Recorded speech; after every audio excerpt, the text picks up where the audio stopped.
How to short stroke a Hica Capa.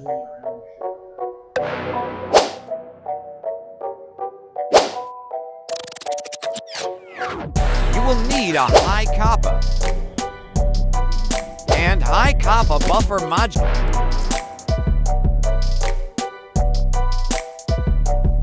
Start by removing the slide.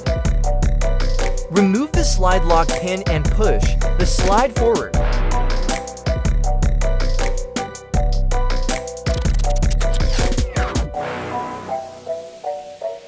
Take the guide rod and spring out of your pistol. Apply the buffer modules to the guide rod. Ensure you use the spacers between the modules. This process might take a couple of attempts.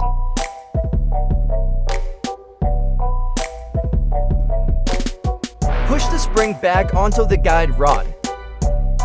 Then the guide plug. Push the guide rod back into the pistol slide. Then put the slide back onto the pistol and the slide lock pin into the lower frame. And now you have a snappy pistol.